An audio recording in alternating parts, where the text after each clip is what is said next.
सभी भाइयों बहनों के आपके अपने चैनल वाईसीटी बुक्स में एक बार फिर से स्वागत है। प्लीज़ जो अभी तक हमारे चैनल को सब्सक्राइब नहीं किए होंगे जरूर सब्सक्राइब कर लेंगे। उसके बगल में बेल आइकन उसे भी दबा देंगे जिससे कि नोटिफिकेशन आप लोगों के पास पहुंच जाएगा। साथ में मैं बता दूं कि इसकी पीडीएफ भी प्रोवाइड करता हूं। अगर आप इसकी पीडीएफ डाउनलोड करना चाहते हैं तो आप हमारे टेलीग्राम ग्रुप से जुड़कर आसानी से इसकी पीडीएफ भी प्राप्त कर सकते हैं। तो चलिए देर ना करते हैं, हम लोग आज का सेशन स्टार्ट करते हैं और पहले क्वेश्चन को लेते हैं। पहला क्वेश्चन क्या दिया हुआ है? पहला क्वेश्चन दिया हुआ है कि हाल ही में आई World Wide Life Crime Report 2020 के अनुसार दुनिया की सबसे अधिक तस्करी किया जाने वाला स्तनधारी जीव कौन सा है। बहुत इंपॉर्टेंट क्वेश्चन इस तरह के क्वेश्चन पेपर में देखने को मिलते हैं। जब ये डाटा से संबंधित कोई भी पॉइंट आते हैं तो वहाँ पे क्वेश्चन मिलते हैं। तो बात कर ले रहे हैं इसका राइट आंसर क्या हो जाएगा। इसका राइट आंसर हो जाएगा कछुआ। अभी हाल ही में वर्ल्ड वाइड लाइफ की मतलब हर बार आती है, हर साल में आती है, उसमें देखा जाता है। लेकिन काफ़ी दिनों से ये देखते चले आ रहे हैं कि हम कछुआ की सबसे ज़्यादा तस्करी होती है। आप लोग देखते होंगे गाँव वगैरह में भी सुनने को मिलता है कि जो 20 मतलब नाखून वाले होते हैं जो वो बहुत ज़्यादा इंपॉर्टेंट है। देखिए कुछ ऐसे अब जो होते हैं कछुए, उनको क्या करते हैं कि लोग उसको लेकर जाते हैं, उससे बहुत सारी मेडिसिन्स बनती हैं। सबसे ज़्यादा जो मेडिसिन्स बनती हैं वो कछुए के द्वारा ही बनाया जाता है, मैक्सिमम देखने को मिलती है। इसी के लिए कछुआ की तस्करी बहुत ज़्यादा होती है। जब भी समुद्र वगैरह में देखते हैं, हालांकि इस पर रोक है लेकिन अभी बहुत ज़्यादा इसकी तस्करी देखने को हम लोगों को मिली है। और इसी की जो वर्ल्ड वाइल्ड लाइफ 2020 की रिपोर्ट आई है, इसमें बताया गया है कि कछुआ की सबसे ज़्यादा तस्करी हुई है। ठीक है, चलते हैं अगले नंबर क्वेश्चन की तरफ। अगला नंबर क्वेश्चन क्या दिया हुआ है कि हाल ही में पाकिस्तान ने किस देश के साथ आज़ाद पट्टान जल विद्युत परियोजना के लिए समझौता किया है। पूछा जा रहा है कि पाकिस्तान ने किस देश के साथ आज़ाद पट्टान जल विद्युत परियोजना के लिए समझौता किया है। तो इसका राइट आंसर क्या हो जाएगा? इसका राइट आंसर हो जाएगा चीन के साथ समझौता है। किसके साथ? चीन के साथ समझौता किया। और ये 700 मील तक की ये वाटर जो अभी परियोजना है इसके द्वारा किया गया, जिसका नाम क्या है पूछा सकता है, आज़ाद पट्टान जल विद्युत परियोजना इसका पूरा नाम है। ठीक है, और इसी के साथ अभी पाकिस्तान ने किया है। किसके साथ किया है? चीन के साथ, पाकिस्तान के द्वारा किया गया है। अच्छा, बात कर लें हम चीन की, तो चीन की आप लोगों को कैपिटल पता होनी चाहिए, बीजिंग है। क्या है? बीजिंग है।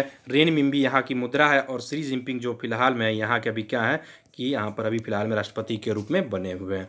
चलते हैं अगले नंबर क्वेश्चन की तरफ। अगला नंबर क्वेश्चन क्या दिया हुआ है कि हाल ही में विश्व बैंक ने भारत को किस आयु वर्ग समूह में रखा है। बहुत इंपॉर्टेंट क्वेश्चन ये भी है। पूछा जा रहा है कि विश्व बैंक ने भारत को किस आयु वर्ग समूह में रखा है। तो इसका राइट आंसर क्या हो जाएगा? इसका राइट आंसर हो जाएगा निम्न मध्यम में रखा है। निम्न मध्यम में। देखिए बात कर ले रहे हैं कि अभी क्या रखा है, ये क्या होता है। तो देखिए इसके अंतर्गत क्या किया गया है कि जो वर्ल्ड बैंक है इसके द्वारा कि अभी भारत को ही नहीं पूरे विश्व को अभी 4 समूहों में बांट कर देखा गया है। कितने को? 4 समूहों में बांट कर देखा गया। पहला जो है निम्न है, दूसरा है निम्न मध्यम है, तीसरा है उच्च मध्यम है और चौथा जो है उच्चतम है। इसमें ये देखा गया कि कौन सी देश किस तरह से गरीबी से लड़ रही है, कौन सी देश किस तरह से गरीबी को लड़ने में सक्षम है, कौन से किस तरह से मतलब अपने देश को चलाने में सक्षम है। इन सब सारी चीज़ों को इसके अंतर्गत बताया गया। उसी के हिसाब से, उसी डाटा कलेक्ट करने के हिसाब से इनको रखा जाता है। तो भारत को अभी निम्न मध्यम में रखा गया है, जो कि स्थिति काफ़ी खराब मानी जा सकती है, क्योंकि निम्न तो एकदम ही खराब है और निम्न मध्यम भी एक थोड़ा सा अच्छा माना जा सकता है, क्योंकि ना तो भारत उचित मध्यम में है ना तो उच्चतम में है। ठीक है, तो स्थिति भारत की भी बहुत ज़्यादा खराब है और बहुत ज़्यादा लोग, अभी मैंने आपको बताया था पॉइंट से कि अभी जो रिपोर्ट आई थी संयुक्त राष्ट्र की, उसमें ये बताया गया था कि पिछले 10 वर्षों में 27 करोड़ लोग, जो लोग कल की वीडियोज़ देखे उनको पता होगा कि 27 करोड़ लोग पिछले 10 वर्षों में क्या है कि गरीबी रेखा से ऊपर आए हैं। तो अभी 27 करोड़ लोग आए हैं, तो 27 करोड़ लोग वही पिछले 10 वर्षों में। तो ये बहुत ही आप लोग देखने में लगता होगा 27 करोड़, लेकिन ये थोड़े मतलब कहने का मतलब ये नहीं है कि ये मतलब भारत की हम नाकामी बता रहे हैं, लेकिन फिर भी बहुत ही ये कम है, क्योंकि पूरे भारत देश में जितने लोग हैं उनको भी गरीबी से ऊपर लाने की हमारी जिम्मेदारी बनती है। ठीक है, तो अभी हमारी जो विश्व बैंक की रिपोर्ट आई उसमें बताया गया कि निम्न वर्ग में भारत है। बात कर लें विश्व बैंक की, तो इसकी स्थापना कब हुई थी? 1944 में इसकी स्थापना हुई थी। हेडक्वार्टर कहाँ पे है? वाशिंगटन डीसी में। कहाँ पे? वाशिंगटन डीसी में हेडक्वार्टर है। और डेविड मालपास, कौन? डेविड मालपास जो है फिलहाल में इसके हेड के रूप में बने हुए हैं। चलते हैं अगले नंबर क्वेश्चन की तरफ। अगला नंबर क्वेश्चन क्या दिया हुआ है कि हाल ही में किस प्रदेश में हल्दी अनुसंधान संस्थान की स्थापना किया जाएगा। बात कर ले रहे हैं कि इसका हल्दी अनुसंधान संस्थान की स्थापना किया जाएगा और कहाँ पे किया जाएगा, इसको कहाँ पे? तो इसका राइट आंसर क्या हो जाएगा? तमिलनाडु में किया जाएगा। कहाँ पे? तमिलनाडु में। तमिलनाडु के मोदुकुरुरीची में। कहाँ पे? मोदुकुरुरीची में अभी इसको क्या किया गया है कि स्थापना करने की बात कही गई है। इसको 30 करोड़ लागत से बनाया जाएगा। कितना? 30 करोड़ की लागत से इसको डेवलप किया जाएगा, बनाया जाएगा। और ये चेन्नई, और बात कर लें कहाँ पे बनाया जाएगा, तो मोदुकुरुची में बनाया जाएगा तमिलनाडु के। तमिलनाडु की कैपिटल क्या है? चेन्नई है। के पलानास्वामी जो है फिलहाल में यहाँ पर सीएम के पद पर बने हुए हैं और बनवारी लाल पुरोहित जो यहाँ पर गवर्नर के पद पे बने हुए हैं। चलते हैं अगले नंबर क्वेश्चन की तरफ। अगला नंबर क्वेश्चन क्या दिया हुआ है कि हाल ही में किस राज्य में स्मृति वन का उद्घाटन किया गया है। पूछा जा रहा है कि किस राज्य में स्मृति वन का उद्घाटन किया गया है। उत्तराखंड, उड़ीसा, अरुणाचल प्रदेश, उत्तर प्रदेश। तो इसका राइट आंसर क्या हो जाएगा? इसका राइट आंसर हो जाएगा अभी हाल ही में उत्तराखंड में। कहाँ पे? उत्तराखंड में अभी कहाँ क्या किया गया? स्मृति वन का उद्घाटन किया गया है। बात कर लें कि स्मृति वन का उद्घाटन किया गया, ये कैसे और किस पर्व पर किया गया है। तो देखिए, पहले तो ये जान लीजिए कि ये हरेला पर्व पर, किस पर? हरेला पर्व एक वहाँ पर मनाया जाता है, ठीक है। और ये हरेला पर्व मनाया किसके पर जाता है, ये भी इंपॉर्टेंट पॉइंट बन जाता है। तो हरेला पर्व वहाँ के जो लोक गायक स्वर्गीय जीत सिंह नेगी, क्या नाम है उनका? जीत सिंह नेगी उनका पूरा नाम है, और इन्हीं पर अभी हरेला पर्व मनाया जाता है। और ये हरेला पर्व पर ही अभी क्या किया है कि वहाँ के जो फिलहाल में सीएम है, कौन है? त्रिवेंद्र सिंह रावत। कौन है? त्रिवेंद्र सिंह रावत। उनके द्वारा पौधे लगाकर इस स्मृति वन का उद्घाटन किया गया है। तो यहाँ से 3-4 पॉइंट बने हैं, आप लोग एक बार फिर से देख लीजिए। स्मृति वन का उद्घाटन किया गया, किसके द्वारा किया गया है? त्रिवेंद्र सिंह रावत, जो कि फिलहाल में वहाँ पर सीएम है, उन्हीं के द्वारा किया गया है। और किस पर्व पर किया गया? तो हरेला पर्व कर किया गया। और किसके नाम पर, किसके पर मनाया जाता है? तो जो लोक गायक थे, कौन? जिनका नाम था स्वर्गीय जीत सिंह नेगी। क्या नाम था? स्वर्गीय जीत सिंह नेगी। उन्हीं पर अभी स्मृति वन का उद्घाटन पौधा लगाकर किया गया, ठीक है, पौधा लगाकर। चलते हैं अगले नंबर क्वेश्चन की तरफ। अगला नंबर क्वेश्चन क्या दिया हुआ है कि हाल ही में किस राज्य सरकार ने मधु बाबू पेंशन योजना के तहत ट्रांसजेंडर समुदाय को शामिल किया है। ये भी क्वेश्चन अपने आप में बहुत ज़्यादा इंपॉर्टेंट है। पूछा जा रहा है कि मधु बाबू पेंशन योजना के तहत ट्रांसजेंडरों को समुदाय में शामिल करने के लिए बात कही गई है, और बात कर रहे हैं कि किसके द्वारा किया गया है, किस राज्य में किया गया है। तो इसका राइट आंसर क्या हो जाएगा? उड़ीसा में किया गया है।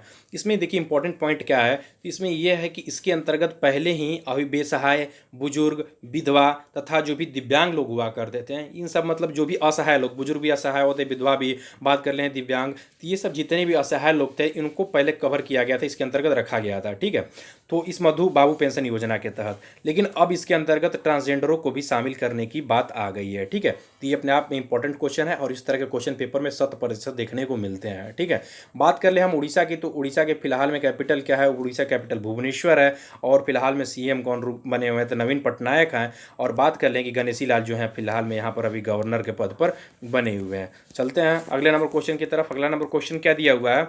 अगला नंबर क्वेश्चन दिया हुआ है कि भारतीय व्यापार सम्मेलन के द्वारा कब इंडिया आइडियाज समिट का आयोजन किया जाएगा। पूछा जा रहा है कि भारतीय व्यापार सम्मेलन के द्वारा कब इंडिया आइडियाज समिट का आयोजन किया जाएगा। तो इसका राइट आंसर क्या हो जाएगा? इसका राइट आंसर जो हो जाएगा 22 जुलाई को किया जाएगा। कब किया जाएगा? 22 जुलाई को किया जाएगा इंडिया आइडियाज समिट का आयोजन, ठीक है। अच्छा, हमने तो ये देख लिया, इंडियाज आइडियाज समिट आयोजन किया जाएगा 22 जुलाई को किया जाएगा।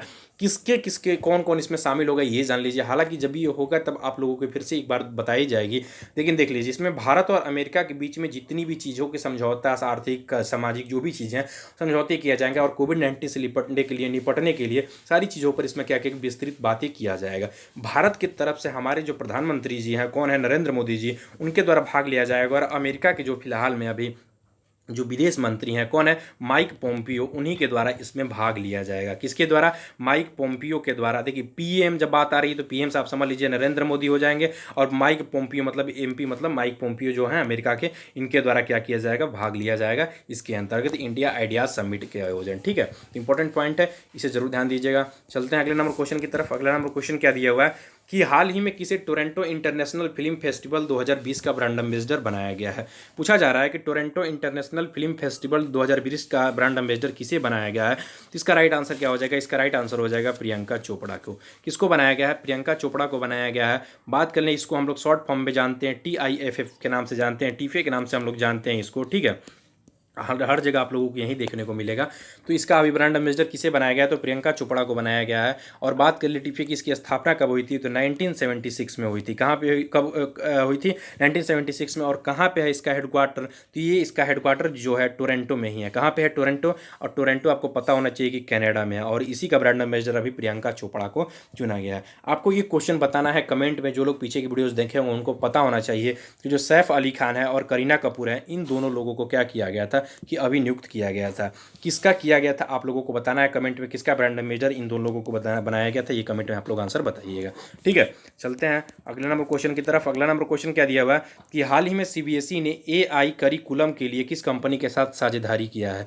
पूछा जा रहा है कि सीबीएसई ने एआई करिकुलम के लिए किस कंपनी के साथ साझेदारी किया है। तो इसका राइट आंसर क्या हो जाएगा, इसका राइट आंसर हो जाएगा आईबीएम के साथ। किसके साथ, आईबीएम अर्थात इंटरनेशनल बिजनेस मॉनिटराइज इसका साथ किया गया था। किसके साथ किया गया था, आईबीएम का। और ये क्यों किया गया है, ये इंपॉर्टेंट बात बन जाता है। तो देखिए इसमें सबसे बड़ा जो इंपॉर्टेंट फैक्ट है इसमें ये बताया गया है कि जो भी 11th क्लास के लड़के, कौन से 11th क्लास के लड़के और जो 12th क्लास के जो लड़के हैं उनको क्या किया जाएगा कि अभी ज़्यादा से ज़्यादा जो भी ऑनलाइन क्लासेज उनको प्रोवाइड करने तथा शिक्षा संबंधी जो भी चीज़ें हैं इसके अंतर्गत बातें को रखी गई हैं। ठीक है, तो इंपॉर्टेंट पॉइंट इसे जरूर ध्यान दीजिएगा। चलते हैं अगले नंबर क्वेश्चन की तरफ। अगला नंबर क्वेश्चन क्या दिया हुआ है कि हाल ही में किसे एसबीआई कार्ड्स और पेमेंट्स सर्विसेज के एमडी एंड सीईओ के रूप में नियुक्त किया गया है। पूछा जा रहा है कि एसबीआई कार्ड्स और पेमेंट्स सर्विसेज का एमडी एंड सीईओ किसे नियुक्त किया गया है। तो इसका राइट आंसर क्या हो जाएगा, अश्वनी कुमार तिवारी को। किसको, अश्वनी कुमार तिवारी को एसबीआई कार्ड्स और पेमेंट सर्विसेज का एमडी एंड सीईओ के रूप में नियुक्त किया गया है। आपको पता होना चाहिए, मैंने कल ही एक पॉइंट बताया था श्याम श्रीनिवास के बारे में। श्याम श्रीनिवास को कहाँ का अभी एमडी एंड सीईओ नियुक्त किया गया है, तो याद रख लीजिएगा इनको अभी कहाँ का, तो फेडरल बैंक का। कहाँ का, तो फेडरल बैंक का अभी एमडी एंड सीईओ के रूप में नियुक्त किया गया है। चलते हैं कुछ अदर पॉइंट के बारे में डिस्कस कर लेते हैं, इंपॉर्टेंट फैक्ट है उसके बारे में। हाल ही में कोचिंग शिपयार्ड ने इलेक्ट्रॉनिक जहाज़ों के निर्माण के लिए नॉर्वे देश के साथ समझौता किया है। पूछा सकता है कि कोचिंग शिपयार्ड ने इलेक्ट्रॉनिक जहाज़ों के लिए किसके साथ समझौता किया है, तो नॉर्वे देश के साथ अभी समझौता किया है। ठीक है, अगला नंबर पॉइंट क्या दिया हुआ है कि हाल ही में भारत ने रणनीतिक पेट्रोलियम रिजर्व विकसित करने के लिए किसके साथ समझौता किया है, अमेरिका के साथ समझौता किया है। अच्छा, ये है क्या, तो इसके अंतर्गत जब भी कोई देश में अभी आपातकाल जैसी चाहे कभी ऐसी चीज़ें आती हैं जब पेट्रोल वगैरह के उत्पादन खत्म हो जाता है तो उस समय बहुत ज़्यादा दुविधा होती है। इसकी वजह से ही क्या किया गया है कि अभी अमेरिका के साथ समझौता किया गया है कि जब भी अगर कभी पेट्रोल के दाम बढ़ते हैं चाहे कुछ भी ऐसा होता है तो भारत रिजर्व अभी पेट्रोल को रखेगा। कहाँ पर रखेगा, तो ये अमेरिका में रखने की बात आई है। इसी के तहत अभी रणनीतिक पेट्रोलियम रिजर्व विकसित पर भी समझौता हुआ है। ठीक है, बात कर ले रहे हैं। देखिए इसके आंसर की प्रोवाइड कीजिए। अगर आप इसकी पीडीएफ डाउनलोड करना चाहते हैं तो हमारे टेलीग्राम ग्रुप से जुड़कर आसानी से पीडीएफ प्राप्त कर सकते हैं। टेलीग्राम ग्रुप का लिंक डिस्क्रिप्शन में दिया है, वहाँ जाकर आप इसकी पीडीएफ प्राप्त कर लीजिए। देखिए मैं बता दूं कि वाईसीटी आप लोग को हर प्रकार की बुक्स अवेलेबल कराती है। किसी प्रकार की आप बुक्स को चाहते हैं तो आप लोग यूथ की कंपटीशन चैनल पर जाइए, वहाँ पर जाकर आप बुक्स को परचेज कर सकते हैं। साथ में अगर बुक्स की डिलीवरी वगैरह चाहते हैं तो आप व्हाट्सअप नंबर भी दिया, वहाँ से बुक्स के बारे में जानकारी भी प्राप्त कर सकते हैं। अपने घर पर भी बुक्स को मंगवा सकते हैं। दोस्तों वीडियोज़ को लाइक कीजिए और अपने दोस्तों में भी शेयर कीजिए और चैनल को सब्सक्राइब करना ना भूलिएगा। थैंक यू दोस्तों, थैंक यू।